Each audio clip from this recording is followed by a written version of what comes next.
En este vídeo os daré mis consejos y mis experiencias para que podáis superar vuestros trabajos de fin de grado, de fin de máster, tesis de fin de carrera, como lo queráis llamar, con respecto a las revisiones sistemáticas, y luego al final también os daré unos cuantos consejos a la hora de preparar la defensa. El enfoque de este vídeo no va a ser un enfoque académico, sino que el enfoque y lo que quiero conseguir con este vídeo es que no os pase lo que me pasó a mí con este tema de las revisiones sistemáticas en el trabajo de fin de grado. Así que todos los consejos que os voy a dar no van a ser consejos técnicos, sino que van a ser tips concretos como de estudiante a estudiante, por decirlo de alguna manera, y lo que os voy a decir no son realmente consejos que os van a decir los profesores, sino que son consejos que yo creo que os puede ser de mucha utilidad a la hora de superar esta fase final de vuestro proceso de estudio, ¿vale? Antes que nada, voy a comentaros un poco mi historia. Disculpadme si me veis un poco más enfadado de lo normal. Esto fue algo muy frustrante para mí. Creo que es una de las cosas más frustrantes en toda mi vida y realmente no quiero que os pase, ¿vale? Os voy a poner en contexto para preveniros, porque una de las cosas que se dice es una de ¡guau!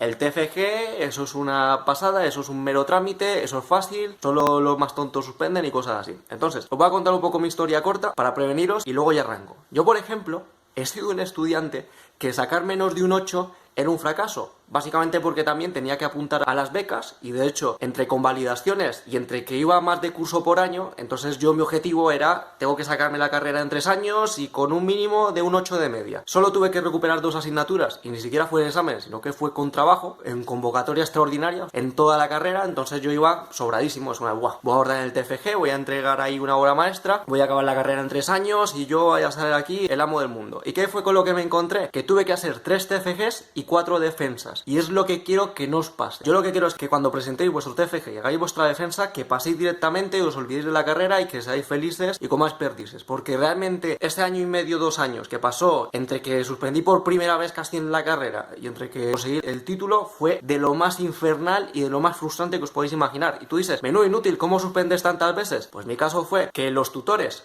me daban el visto bueno y luego iba a los tribunales y los tribunales me tiraban el TFG y me decían que no valía.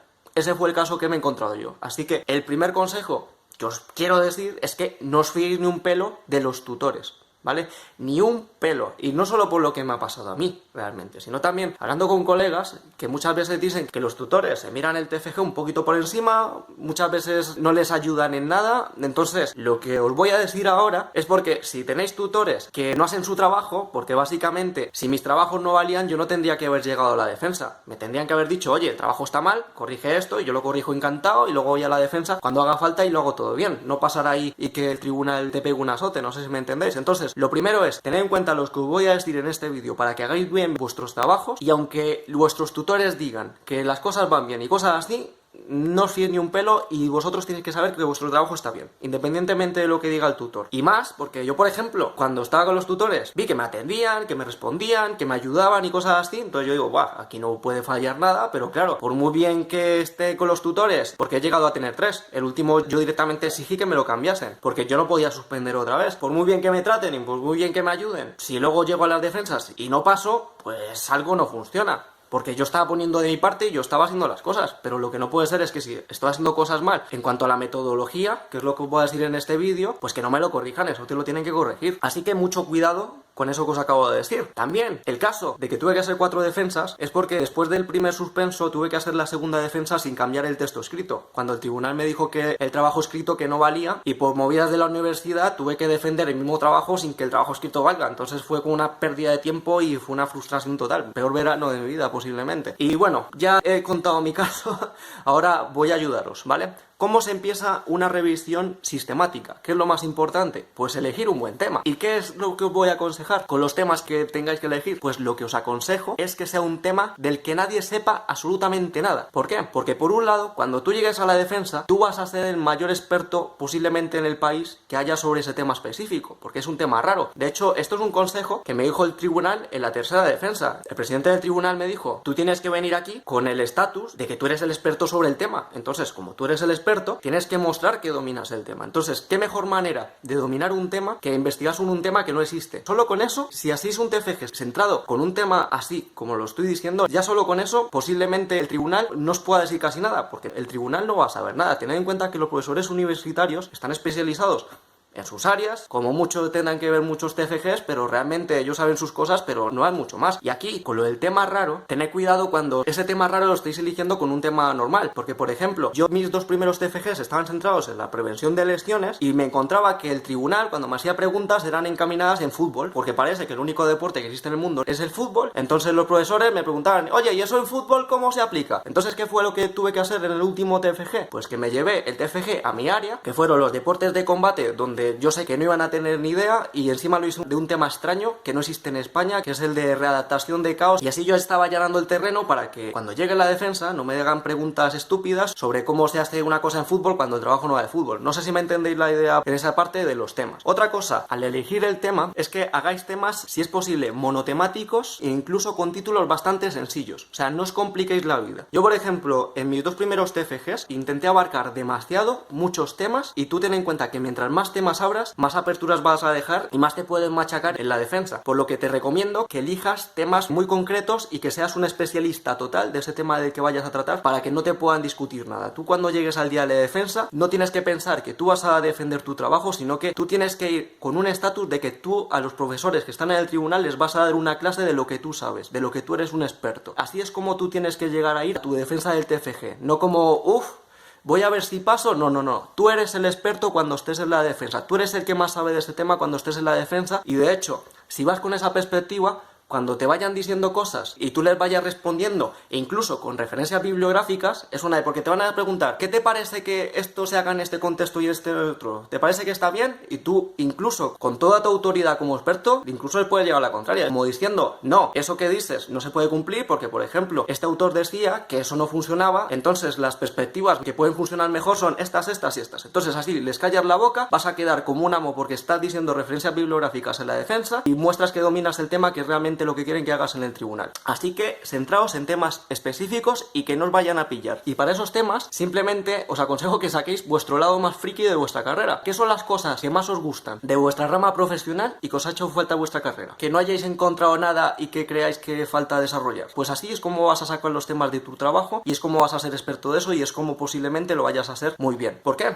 Porque luego también cuando hagas la revisión, simplemente como las revisiones sistemáticas no se van a centrar tanto en que saques resultados positivos, sino que tú tengas un proceso estandarizado que las personas puedan replicar y tú pones tus conclusiones. Tus conclusiones perfectamente pueden ser negativas o que no hay nada al respecto o que todavía falta mucha investigación para poder dar una resolución concreta. Así que por ese lado no temas. Tú saca tu tema, investígalo, pones los resultados que tienes y ya está. Porque eso es la ventaja de una revisión sistemática. También otra cosa en cuanto al tema es que en el título pongáis que es revisión o revisión sistemática sobre el tema que vayáis a tratar. Y si es posible que sea un título más o menos cortito para que cuando estéis en la defensa incluso que no se os olvide, sino que sepáis el título y hacerlo concreto, fácil. A partir de ahí que tengáis el título, vais a encontraros que este tipo de revisiones enfocadas en las tesis tiene una estructura. Y la estructura básica suele ser, primero, tienes que plantear una introducción y por qué estás investigando ese tema, tienes que marcar una serie de objetivos muy claros en infinitivo, luego también tienes que definir los parámetros de búsqueda, que eso es casi lo más importante, y la metodología que vas a utilizar, tienes que definir el marco teórico, ahora os lo voy a explicar todo, no os preocupéis. Luego después de eso vas a poner las tablas de resultados, luego la discusión y luego al final las conclusiones y después la bibliografía.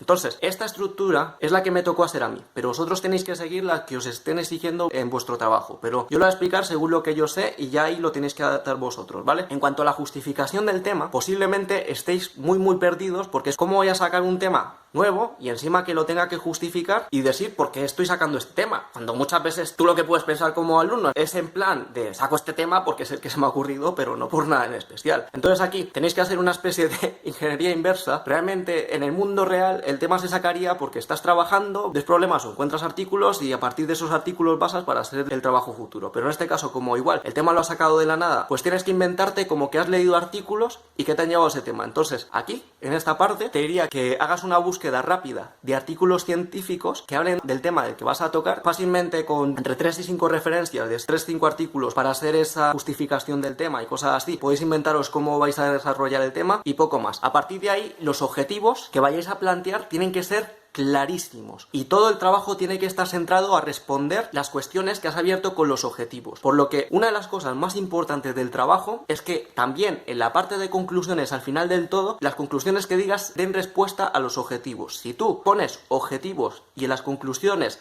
no das una respuesta clara a esos objetivos, te pueden llegar a suspender. Así que eso es importantísimo. ¿Y por qué también os he dicho que elijáis temas muy sencillos? Para que los objetivos sean simples. Uno de los errores que más hice fue en los primeros TFGs abrir un montón de objetivos y luego ¿qué es lo que pasa? Tenéis que tener en cuenta que los miembros del tribunal no solo se están leyendo tu trabajo, sino que se están leyendo el trabajo de a lo mejor 10-20 personas más y se lo van a ver muy por encima, de manera muy superficial, y puede que incluso ni lo entiendan, ni muchas veces parece que ni siquiera saben de qué va, ¿vale? Así de claro. Entonces, cuando tienes demasiados objetivos abiertos, luego te pueden salir con la tontería de que las conclusiones no has puesto las respuestas a los objetivos y tú sí las has puesto, pero como han visto el trabajo de manera muy superficial, no han recordado los objetivos que había al principio. Así que os recomiendo que tengáis un objetivo principal muy claro, que no tengáis más de un objetivo principal, centraos en uno y luego unos cuantos objetivos secundarios. También, si es posible, que ese objetivo principal tú sepas que vas a tener respuestas y que lo vas a poder cerrar bien, y luego quizás 2, 3 o como mucho 4 objetivos secundarios para darle un toque más completo al trabajo que estás haciendo. Y esos objetivos secundarios, aunque no consigas suficiente información, pues por lo menos que el objetivo principal sí esté bien fundamentado. No sé si me entendéis. Esto es como decir que vas a hacer un trabajo sobre cómo elaborar tartas. El objetivo principal es saber cómo vas a hacer tartas y los objetivos secundarios son saber cómo la tarta puede saber mejor, saber cuáles son los colores más bonitos para las tartas y cosas así, que son objetivos que si no llegas a cerrar bien porque no encuentras información, pues que no va a pasar tanto. Pero que sepas hacer la tarta, que es el objetivo principal, sí lo tienes que saber.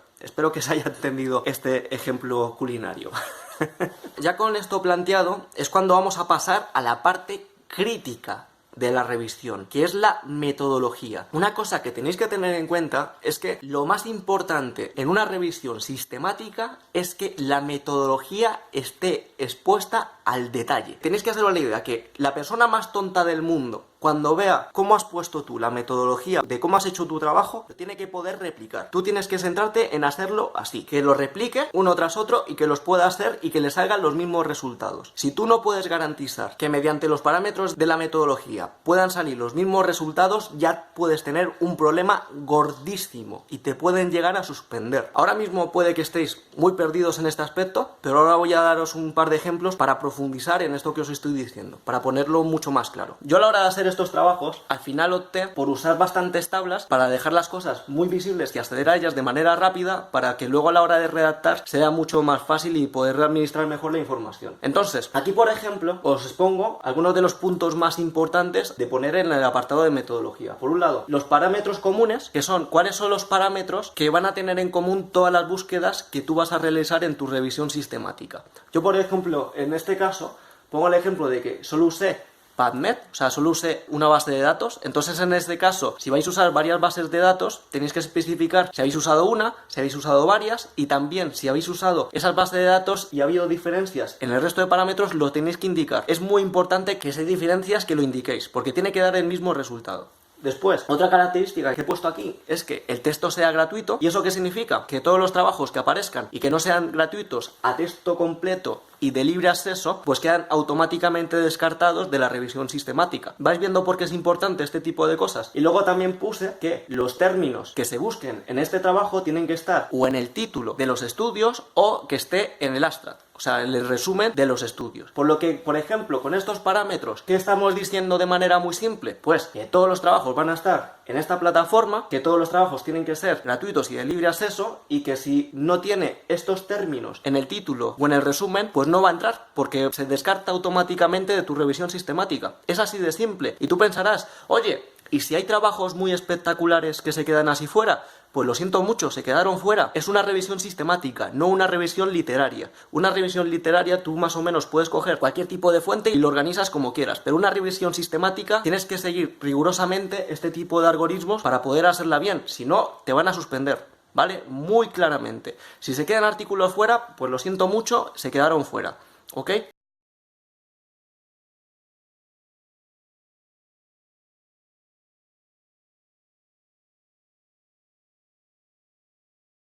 ¿Qué más cosas pueden aparecer aquí? Pues por ejemplo, ahí también puedes definir que los artículos estén en inglés o que estén también que si en español, que si estén que si en francés, el idioma que quieras utilizar. En ese aspecto yo recomiendo que incluso para evitar problemas futuros que investiguéis la mayoría de los estudios en un idioma que no sea el vuestro. ¿Por qué? Porque por muy bien que tú vayas a citar todas las fuentes, como luego se usan programas que van a hacer el control antiplagio, por mucho que tú no estés plagiando y estés citando bien las fuentes, preocupa mucho cuando igual te encuentras que el 40% o el 20% del trabajo pone que es plagio, cuando está todo citado. Y tened en cuenta que este tipo de trabajos tiene que tener un 0% de plagio, ¿ok?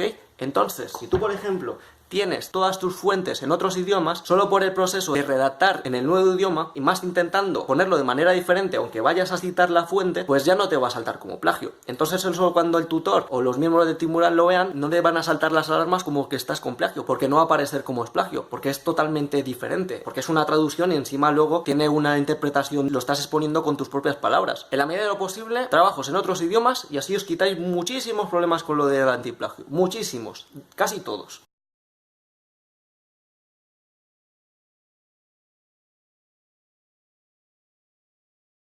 Muy importante, los términos de búsqueda que vas a utilizar, de hecho esos también es bueno que los pongáis en el resumen y que esos términos estén centrados en el objetivo principal del trabajo. Y si quieres también en los secundarios, pero tú céntrate en el principal. Estos términos tienen que dar la respuesta concreta al objetivo que has expuesto. Y a partir de ahí, usando estos parámetros iniciales que tú has diseñado, es cuando empiezas un poco a jugar. Por ejemplo, esto es la base y luego vas jugando con los términos. Y aquí es donde entran los operadores booleanos. ¿Y qué son los operadores booleanos? Aquí veis, por ejemplo, lo de or, and o not.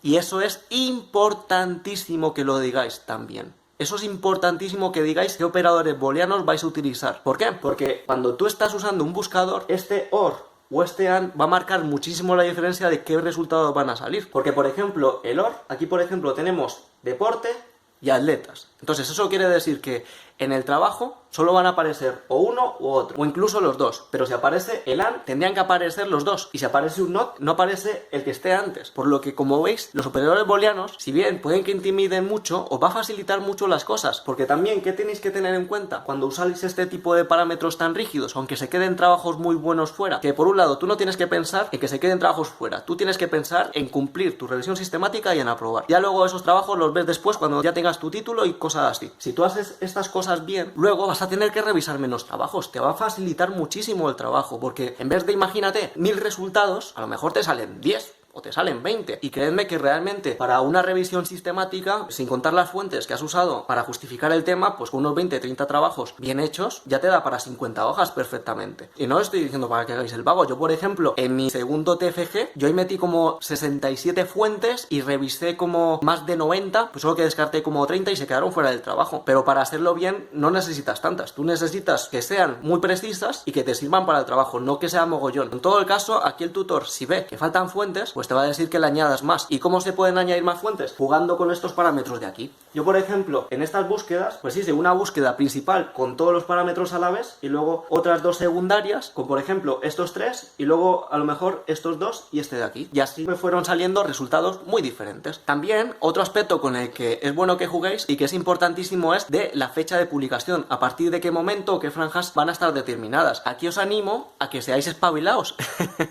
Tened en cuenta que podéis hacer un poco de trampillas en este aspecto. ¿Y cuál es la trampilla que os digo aquí? Usar los términos de búsqueda, usar el buscador y vais a ver, hostia, que me han salido 200 resultados.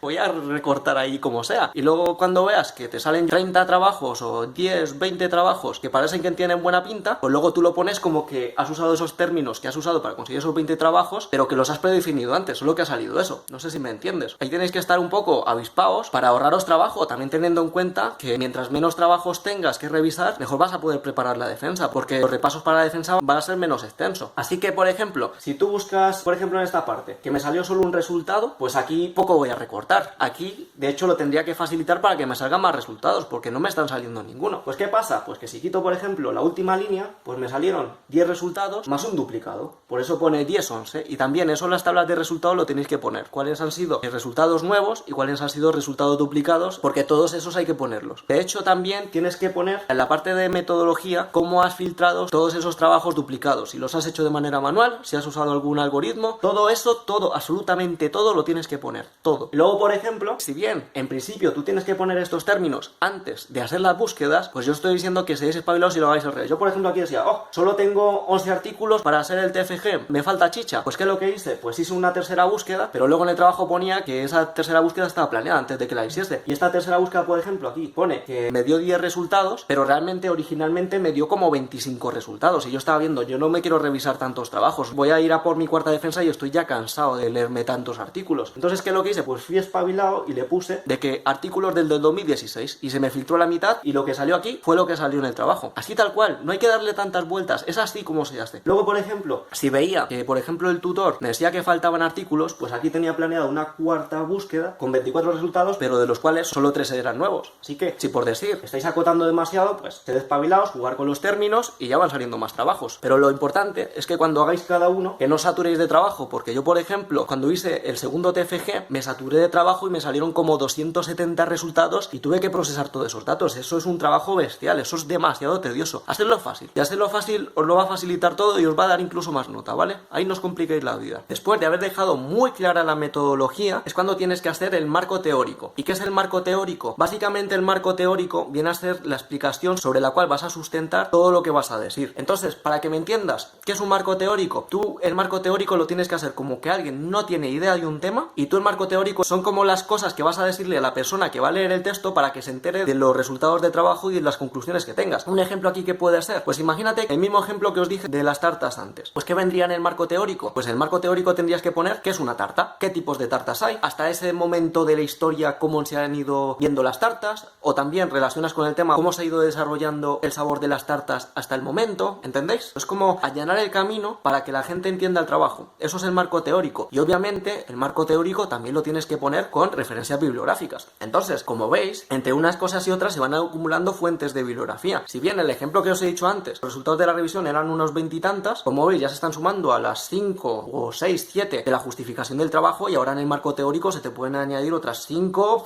o 10 fuentes más perfectamente para poder justificar todo ese marco teórico. Así que de manera muy general, el marco teórico está centrado en que las personas entiendan el lenguaje con el que tú vas a hablar en ese trabajo. Ahí, por ejemplo, si yo hiciese un trabajo hablando sobre fuerza, en esa parte del marco teórico tengo que exponer qué estoy considerando yo en el trabajo que es fuerza y en base a qué y qué fuentes hay que digan que eso es fuerza. Yo, por ejemplo, en mi TFG, en el marco teórico tuve que definir qué son los deportes de contacto, qué son las conclusiones y qué relevancia tienen las conclusiones en los deportes de contacto, qué nivel de incidencia, cuáles son los efectos negativos, etcétera. Entonces, como veis, es explicar el tema de manera general y cómo está más o menos hasta ese momento. Después del marco teórico vienen los resultados y las tablas de resultados, si bien pueden variar mucho, pues ahí tenéis que poner de todas las búsquedas que has hecho, cuántos resultados válidos han salido, cuántos duplicados han salido, etcétera. Ahí ponéis todo ese tipo de información. Y luego también tenéis que poner, por un lado, el trabajo o la fuente del trabajo, luego tenéis que poner también en otro pilar la temática del trabajo, la fecha, el área de estudio, qué tipo de trabajo es. ¿Es un metaanálisis? ¿Es una revisión bibliográfica? ¿Es un estudio transversal? Etcétera. Ahí pones todo ese tipo de detallitos que a los profes les gusta mucho que los pongas de manera muy clara. Y luego al final pones los aspectos clave de cada trabajo, que es lo más importante de cada artículo que tú has revisado, independientemente de que haya sido útil o no haya sido útil. Simplemente ahí tú pones, es como un poco el resumen, pero con respecto a tu objetivo principal. Por lo que, como puedes ver, las tablas de resultados simplemente son contar lo que has visto. Ni siquiera tienes que desarrollar nada, es algo ultra resumido. Y aquí es cuando también, si sois espabilados y tenéis trabajos que tenéis una extensión mínima que cumplir, pues aquí es donde, si os explayáis, por ejemplo, con los aspectos clave que habéis sacado de cada estudio, pues ahí vais a alargar palabras, que si, por ejemplo, en vez de solo poner los autores, pones el título del trabajo, pues ahí te va alargando cada vez más palabras.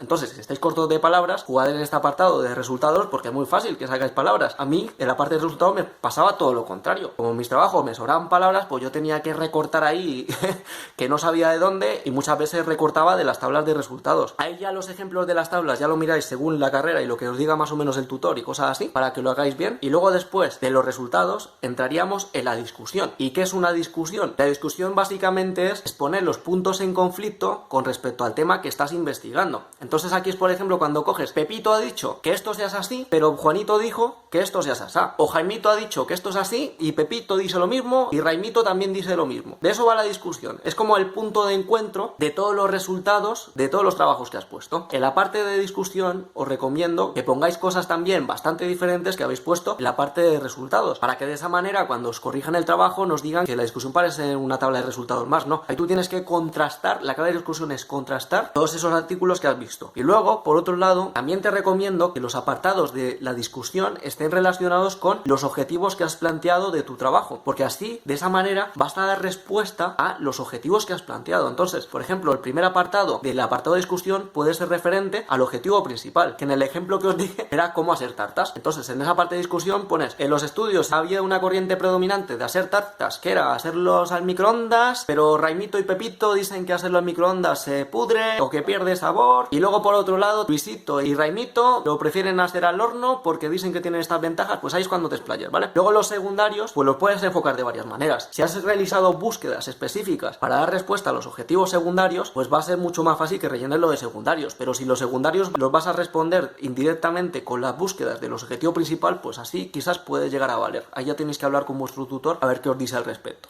Y a partir de ahí ya llegamos a la conclusión, y las conclusiones, yo directamente digo que las conclusiones nos planteéis que para que no os perdáis, hagáis un copia-pega de los objetivos como los has puesto en las conclusiones, y luego cuando tú pongas las conclusiones que estés satisfecho y que notes que está dando respuesta a ese objetivo que has puesto. Si ves que no has respondido al objetivo, tienes que retocarlo todo porque te pueden suspender. Muy importante que esa parte esté muy clara. Yo, por ejemplo, ahí al final, en el último TFG, normalmente en la parte de conclusiones no se repiten los objetivos, pero como yo estaba viendo en las 3 defensas que había hecho antes, que me iban diciendo como, es que no has dado respuesta a los objetivos, pero tú te has leído el trabajo. Entonces lo que hice, como para facilitar las cosas, fue copiar de manera indirecta el objetivo para que quede claro cuál es el objetivo y que vean que está respondido. Entonces, no vas a poner exactamente igual que en la parte de objetivos, pero puedes poner dando respuesta al objetivo que era cómo hacer tartas, cuál es la mejor manera de hacer tartas o movidas así. Las conclusiones son que se deben hacer al horno porque al microondas quedan muy feas y cosas así. Lo puedes hacer así un poco de ese rollo, dar respuesta a los objetivos y a partir de ahí pones bien la bibliografía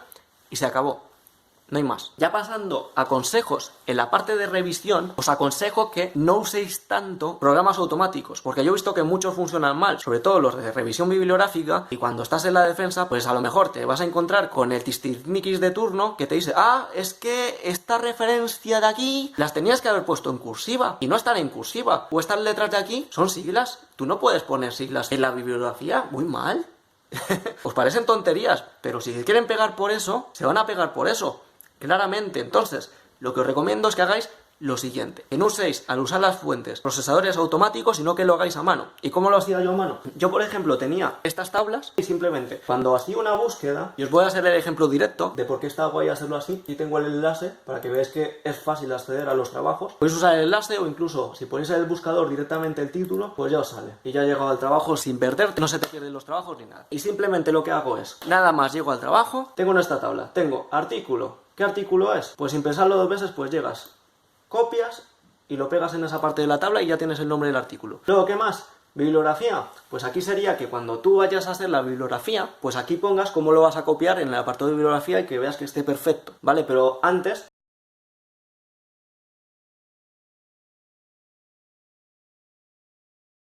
puedes llenar el resto de cosas para facilitarlo. ¿Qué más cosas? El de cita. El de cita sería que también cuando hagas la bibliografía, que pongas cómo lo vas a citar en el texto y eso te facilita mucho. Por ejemplo, en este artículo, como veis, abajo me puso una chuleta de cómo lo debo citar, si cito al autor directamente o de manera indirecta. Entonces luego cuando esté en el trabajo, pues simplemente copio, pego. Y ahí está el autor citado, que no se pierde ninguna cita y no vas a dar plagio, porque lo estás haciendo de manera muy sencilla. Si son más autores, como por ejemplo aquí, pues ahí lo puse igual, porque hay veces que la primera vez que citas a los autores tienes que ponerlos casi todos, depende de si son más de 5 o no, y luego las segundas pues pones lo de etal, para que me entendáis. Entonces, yo ponía los tipos de cita que tenía cada fuente y luego a la hora de redactar era muy fácil porque simplemente era copiar y pegar. Luego también, en esta tabla, pues más o menos me hacía como pequeños resúmenes para que a la hora de hacer el texto final, pues que sepa un poco de qué va el artículo y si me va a servir. Aquí que ponía observaciones y aquí ponía, por ejemplo, los aspectos más clave del trabajo y luego un poco de manera resumida el tema de qué iba el trabajo, como para que tú cuando lo vuelvas a revisar lo hagas de manera muy sencilla. Y luego, ¿cómo procesaba el texto? Pues simplemente cuando abres el trabajo, pues tú cuando te lo lees y encuentras algo que te gusta o que ves que te es útil, pues haces copiar y lo pegas y así no se te olvida. Y así vas teniendo fragmentos originales y no se te va perdiendo la información ni vas distorsionando la información porque tienes el fragmento original. Yo en este caso dividí esta tabla también en qué puntos puede ser interesante ese fragmento. Por ejemplo, aquí este fragmento es interesante para el marco teórico, este es interesante para los resultados, este es interesante para la discusión. Y así, como veis, vas viendo qué relevancia va a tener cada trabajo en cada parte de vuestro trabajo. Y lo vais facilitando mucho, porque así cuando estéis redactando, por ejemplo, el apartado de discusión, pues no te tienes que leer el artículo entero, sino que vas, por ejemplo, aquí a la tablita de discusión y ver, a ver, ¿qué me va a aportar la discusión? Pues dice esto, esto y esto, esto, esto. Y no te lo tienes que leer entero, sino que pones lo que dice ahí, contrastas y ya está. Y te facilita muchísimo las cosas. Luego, otra cosa que hago es que cuando lo estoy dividiendo, pues lo subrayas. Es como un segundo filtro. Aquí, por ejemplo, está como lo puse en las tablas de resultados, que como ves puede ser el autor y el año, tipo de estudio, revisión, disciplina y cosas así, medicina del deporte, partes principales. Esto que luego lo puse en el trabajo con mis propias palabras para que no salga lo de copia, pero realmente como está citado aquí y se ve que eso no debería pasar nada porque está citado. Y luego, como veis, de los fragmentos voy subrayando los más importantes. En este caso también diferencié por color para diferenciar por prioridad. Y esto, por ejemplo, de los más importantes los puse en rojo, los de importancia media en naranja, los menos importantes en amarillo y lo que es muy poco importante ni siquiera lo subrayaba. ¿Y esto por qué es importante? Porque tenéis que tener en cuenta que, como tenéis que ser expertos en el tema, la mejor manera de ser experto es no depender solo de lo que está diciendo en tu trabajo. La manera con la que tú vas a ser experto es estudiándote esos trabajos varias veces, darles bastantes repasos, porque de esa manera cuando en el tribunal te hagan preguntas de cosas relacionadas con tu trabajo pero que no entran en tu trabajo, igual te las vas a saber y vas a poder incluso responder con fuentes. Y creerme que eso a los del tribunal les gusta mucho, que sepas desenvolverte de esas preguntas que van a la yugular, y esta es la manera de hacerlo. Entonces, con el subrayado, por un lado, cuando vayáis a hacer la defensa, pues obviamente que os sepáis vuestro TFG al dedillo y lo tenéis que saber con las fuentes, tenéis que saber de las cosas principales cuáles son los autores que decían esas cosas principales para que lo puedas defender bien. Luego, por otro lado, depende del tiempo que tengas, que las primeras fases de la preparación para la defensa, que te repases todos esos fragmentos que os he mostrado de las fuentes que habéis usado para tener una noción súper amplia del tema del que vais a hablar, y según se va acercando el día y el tiempo que tengáis, pues a lo mejor pasáis de leerlo todo a leer solo los que van de amarillo a rojo, o solo de naranja a rojo, o solo los rojos, filtrando según el tiempo que tengáis, y así digamos que de tanto leer de vuestro tema, pues os hacéis un experto, porque es que vamos,